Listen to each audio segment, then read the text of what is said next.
ele está se referindo à nossa notícia de destaque aí, que é a condenação que ocorreu hoje pelo Tribunal Criminal de Damasco, e que por conta da guerra dessa última década, né, especificamente falando aí desse conflito na Síria, a partir daquilo que o Ocidente chama de Primavera Árabe, lá no início, né, dos anos 2010, 2011, e aí ao longo desses últimos anos aí o que a gente vem acompanhando nessa década, né, de 2010 até 2020, 21, 22, até em 2024, exatamente, que foi quando o Bashar al-Assad caiu, né? Quando ele saiu do governo da Síria.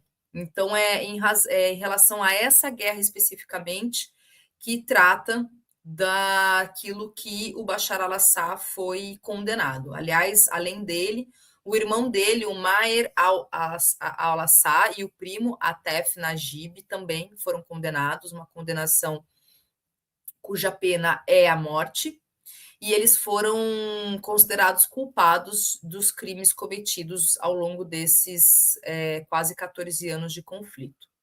Então, na condenação, os crimes pelos quais eles eram todos investigados e que foram condenados são homicídio premeditado, tortura, crimes contra a humanidade.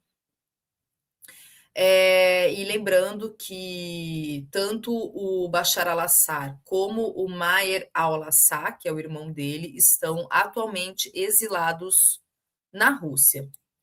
Então, o juiz, né, o que deu a condenação, ele afirmou que o depoimento de testemunhas estabeleceu o papel do ex-presidente Bashar al-Assad nesses crimes e como ele sendo o mais alto responsável pelas decisões e que, inclusive, ele utilizou das instituições estatais para poder facilitar a prática desses crimes. E que o Atef Najib, que é o primo do Bashar al-Assad, que também está aí nessa condenação, ele era ex-chefe de segurança política na província de Dera, no sul da Síria, e que ele foi condenado à morte também por conta da sua atuação ao longo ali da sua gestão. Ele foi detido, foi preso em janeiro de 2025. E o Najib, ele foi responsável por uma repressão violenta, segundo, né, a condenação, segundo o que está ali nesse processo, presente nesse processo. Ele foi responsável por uma repressão violenta contra manifestantes em Dera, em 2011, o que culminou na revolta e depois a guerra civil. E, segundo o tribunal, esses crimes, inclusive, incluem o assassinato, o chamado homicídio intencional de crianças menores de 15 anos.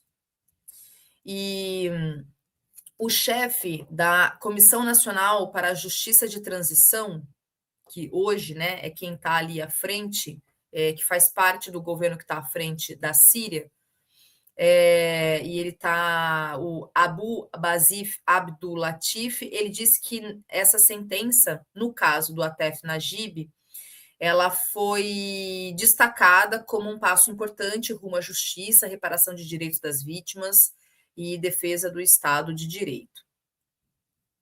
Aí também outras figuras que faziam parte do antigo governo, né, que faziam parte do governo de Bashar al-Assad, também foram condenadas, mas estão foragidas. E aí, só falando especificamente da audiência, né, foi presidida por esse juiz, o Fakhraddin Al-Aryan, e participou outros membros da atual formação do governo da Síria, né, o conselheiro do Ministério Público, o chefe da Comissão Nacional para a Justiça de Transição e membros da comissão, além de representantes de organizações jurídicas e humanitárias internacionais, juntamente com famílias das vítimas que estiveram presentes nessa sessão. Até esse momento não foi nem o Bashar al-Assad, nem o próprio governo da Rússia, onde o Bashar al-Assad está exilado, se pronunciou publicamente em relação a essa sentença. E esse novo presidente da Síria, que é o Ahmed al-Shara, ele, então, a partir dessa condenação, endossa um pedido já anterior de extradição do Bashar al-Assad, pedido que foi feito ao Vladimir Putin, né, o presidente da Rússia, durante um encontro que aconteceu em outubro do ano passado. Mas até esse momento, então, não houve nenhum avanço em relação a esse pedido de extradição. Só que essa sentença é a primeira que está acontecendo nesse processo digamos, de um processo de governo de transição. E que, a partir, então, desse contexto, dessa conjuntura na Síria, eles começam justamente aí a fazer esses tribunais, né, a fazer esses processos de condenação dos membros do governo anterior. Então, o fato em si é esse, que nós temos, né, e aí a gente está chamando atenção para quem acompanhou mais ou menos aí, né, em termos gerais, a guerra da Síria, que é uma guerra que atravessou a última década. Ela foi parte do noticiário do Ocidente. Nós aqui, o tempo todo, estávamos sendo noticiados, né? A gente era o tempo todo aí informado sobre essa guerra. Muitos, inclusive, refugiados sírios vieram ao Brasil, chegaram ao Brasil, porque essa guerra ela culminou em alguns números que são bem graves, né? Chega aí ao número de pelo menos 500 mil mortos e milhões de refugiados, essa guerra na Síria. E, assim, a gente teria que ter bastante tempo para tentar explicar nos pormenores e com detalhes em relação a esse processo histórico da Síria. Mas, em linhas gerais, até vou colocar a gente vai pôr um trechinho até de uma fala do Jones, quando ele faz ali aquele vídeo falando a respeito da questão palestina e as medidas da extrema-direita, em que, num primeiro momento no vídeo, inclusive, ele faz uma breve análise sobre alguns processos de governos que se colocam diante do imperialismo estadunidense, se colocam contra o processo colonial de Israel, como eles são retratados e como as notícias e como esses governos são colocados sob a ótica do Ocidente. O Bashar al-Assad é um desses. Então, em linhas gerais, o Bashar al-Assad ele esteve à frente do governo da Síria por 24 anos, quando ele herda do pai dele, inclusive o governo lá em 2000, quando o pai dele morre. O partido do pai dele é um partido em que ele toma o governo da Síria no final dos anos 70, é um partido, inclusive, que tem, num primeiro momento, em linhas gerais, uma atuação de linha ideológica marxista-leninista, de uma atuação nacionalista, inclusive. Então, ao longo dessas décadas, muito em linhas gerais, porque há muitos pormenores, o que a gente tem é o Bashar al-Assad como uma representação que tem, inclusive, teve, né, historicamente, um apoio da Rússia e que faz uma frente diante do imperialismo estadunidense.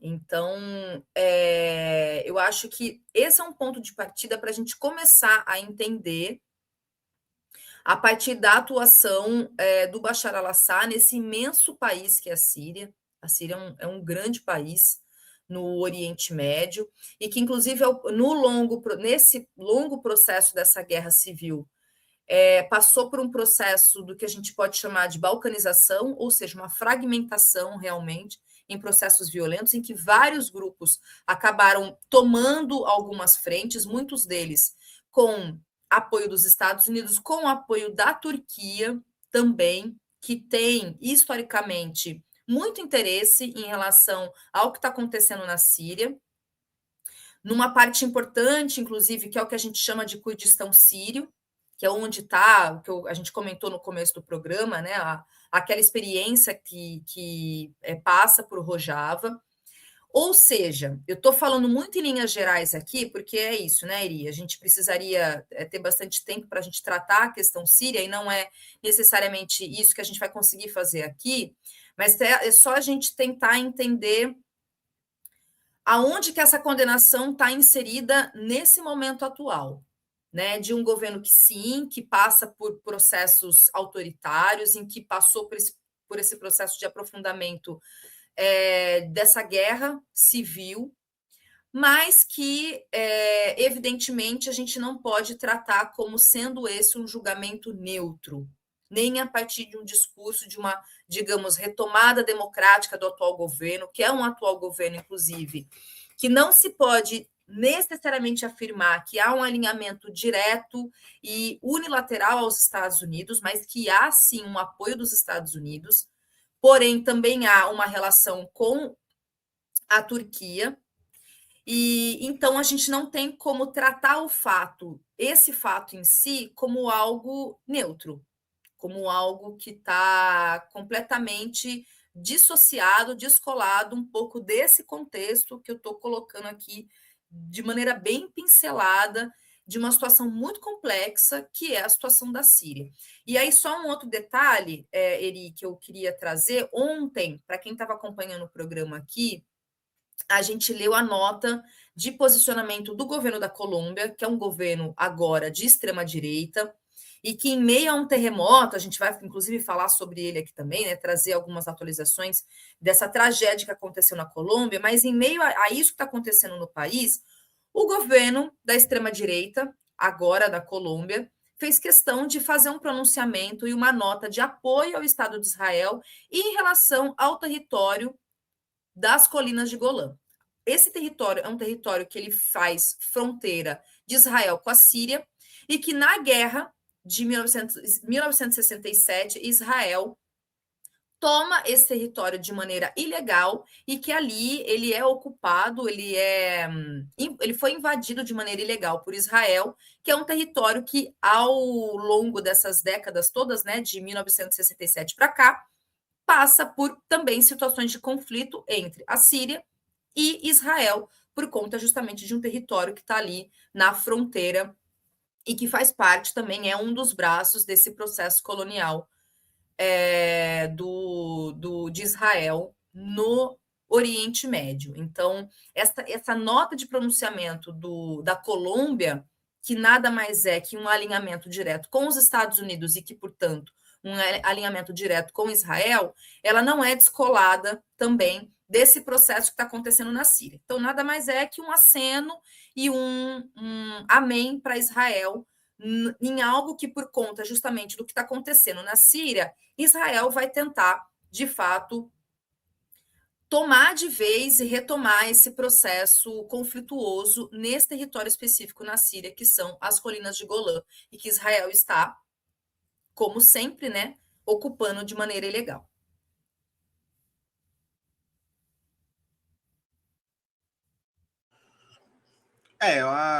Lembrando que a Síria era um dos países da região ali organizado, que tinha um bom desenvolvimento econômico, social, e que isso tudo foi destruído, né? Essa guerra destruiu a Síria a um ponto de que, por exemplo, segundo dados do Banco Mundial, cerca de um terço do estoque de capital físico da Síria foi perdido com a guerra, né?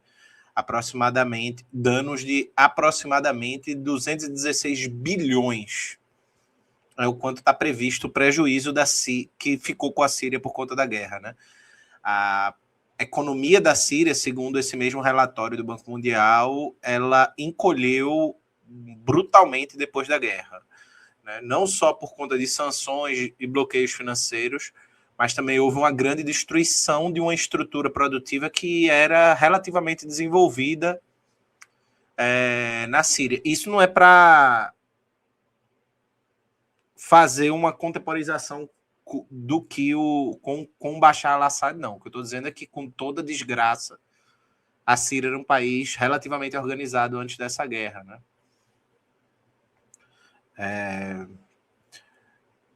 Então, o próprio Banco Mundial coloca que a Síria foi devastada, né?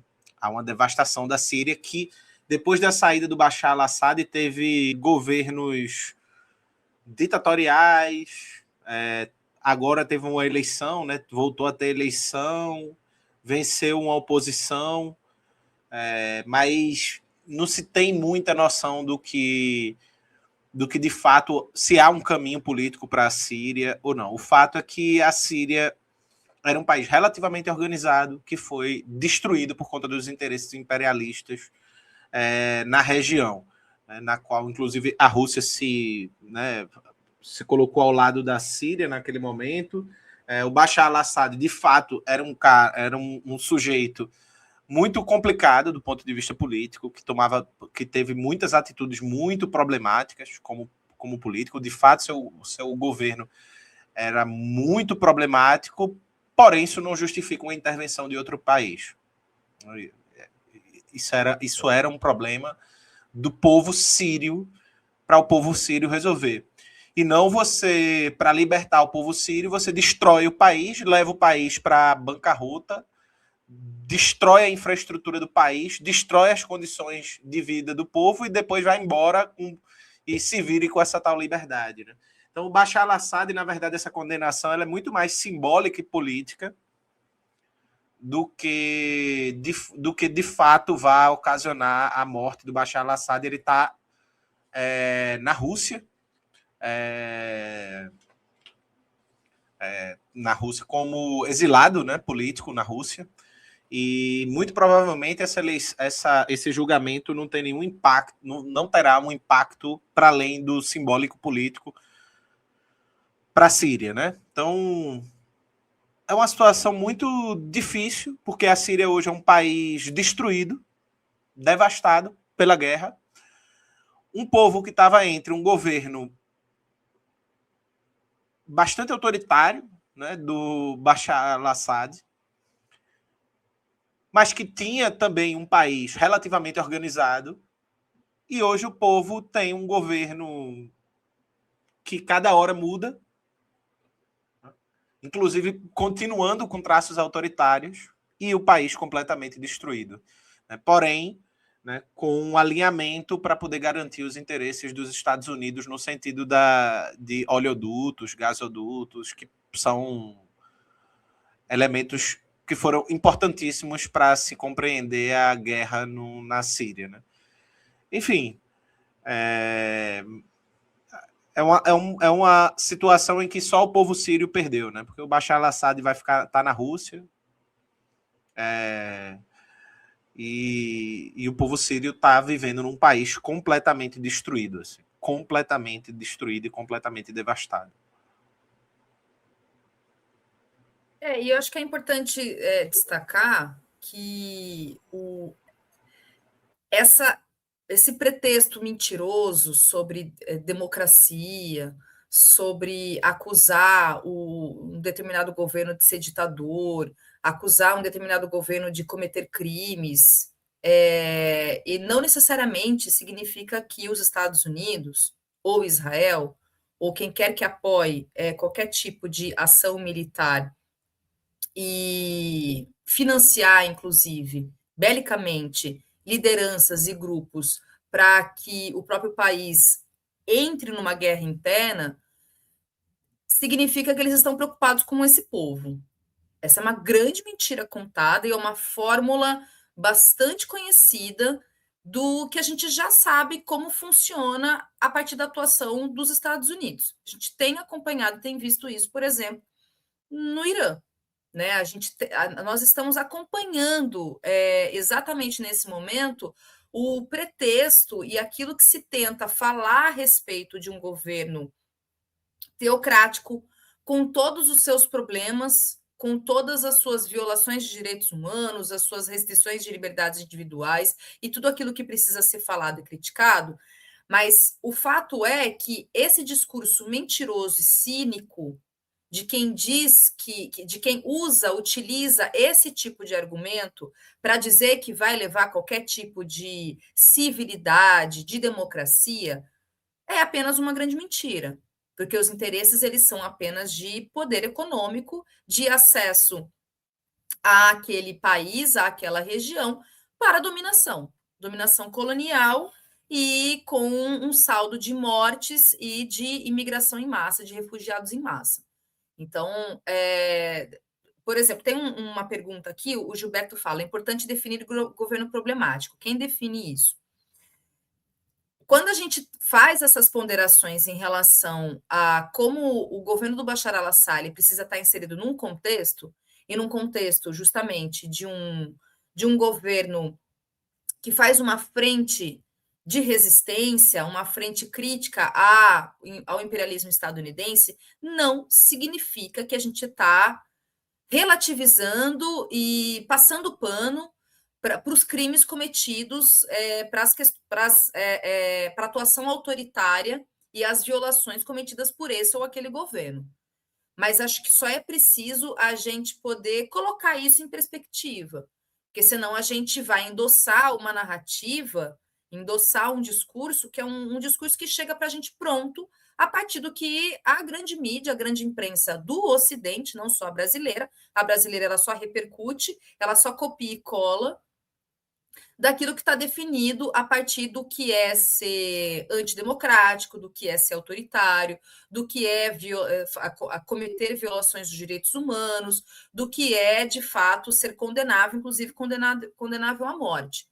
Então, assim como, guardadas as devidas particularidades, a gente está falando do Irã, a gente pode falar da Síria, a gente pode falar do Iraque, do Afeganistão, quer dizer, inclusive, a gente precisa tomar muito cuidado, porque nós aqui estamos falando sob um olhar muito enviesado, a partir de como a gente foi educado, como a nossa cultura olha para o Oriente, como nós aqui, no caso, eu e Eri, não somos necessariamente especialistas, então a gente tem que tomar muito cuidado como a gente vai abordar, justamente para a gente não comprar um discurso, uma narrativa que vem pronta dos Estados Unidos. É por isso que é importante todas essas ressalvas que a gente está fazendo aqui a partir desse fato.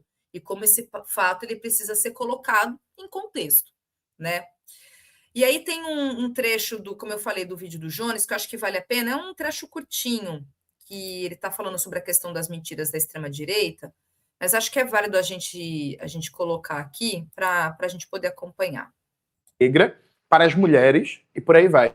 Era o país com o melhor IDH da África, com um dos melhores acessos a ensino Ele está falando da Líbia aqui. superior, sem déficit de moradia, 100% das pessoas tinham moradia, um custo de vida baixo, um país que tinha basicamente erradicado a fome e tal, o país virou um inferno na Terra. Terceiro exemplo, Síria. Você que tem na casa dos 30 anos, você passou anos e anos vendo a Síria todo dia no noticiário, E aí, mais uma vez, era um processo de invasão imperialista neocolonial contra a Síria, a tentativa de destruir um governo que era adversário dos Estados Unidos e que tinha simpatias pela causa palestina. Aí, o debate deixou de ser sobre as intervenções imperialistas neocoloniais dos Estados Unidos e virou um debate se Bashar al-Assad era ditador ou não.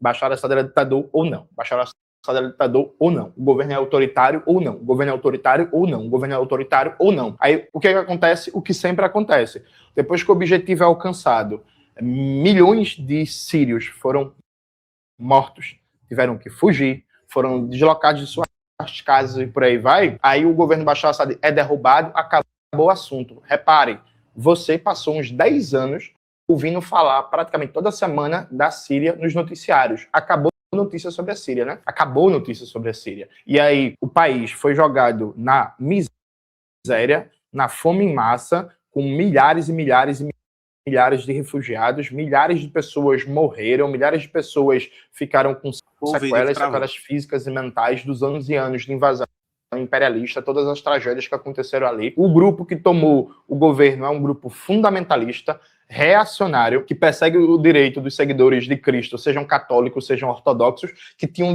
liberdade na Síria, na época do Bashar al-Assad, que restringiu o direito das mulheres, que piorou a condição das mulheres, porque na época do governo Bashar al-Assad, as mulheres estavam plenamente integradas à vida política do país, tinham assento no parlamento, participavam da vida, tinham emprego, faziam universidade, votavam, etc. Tudo isso foi pelo ralo, né? Tudo isso foi pelo ralo. Tem um governo fundamentalista, reacionário, aliado aos Estados Unidos. O país simplesmente saiu dos noticiários. Então, em momentos como esse, gente, existe um desafio que é muito grande, que é você resistir à pressão da mídia burguesa, que tenta deslocar o debate, né? Tenta deslocar o debate e você manter o debate político sobre o que é central. E aí, veja, não é fácil.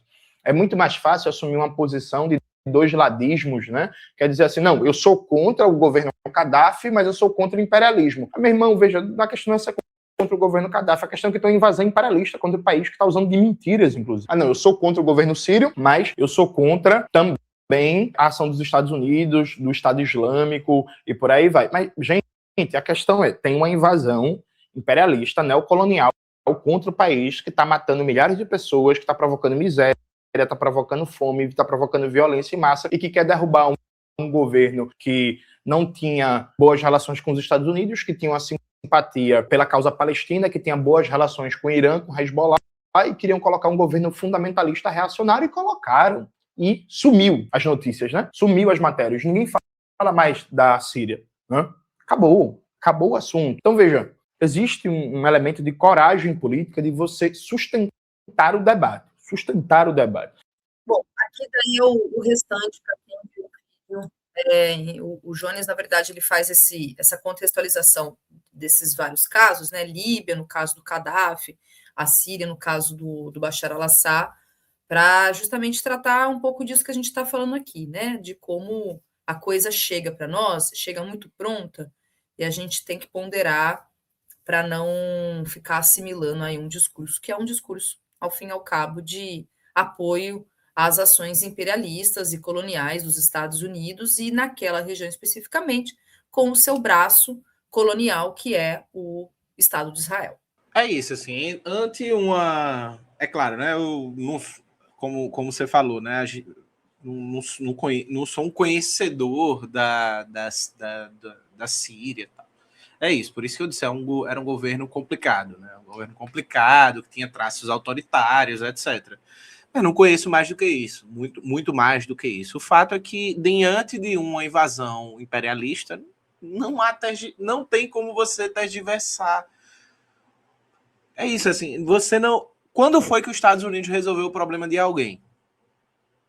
Me cite um país que melhorou depois de uma invasão dos Estados Unidos.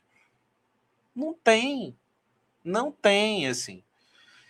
Assim, é isso. Além desse papo de, todo país que os Estados Unidos invade é um ditador autoritário, não sei o que tal. E é isso. Depois que ele sai, ninguém fala mais da Síria, ninguém fala mais da Líbia.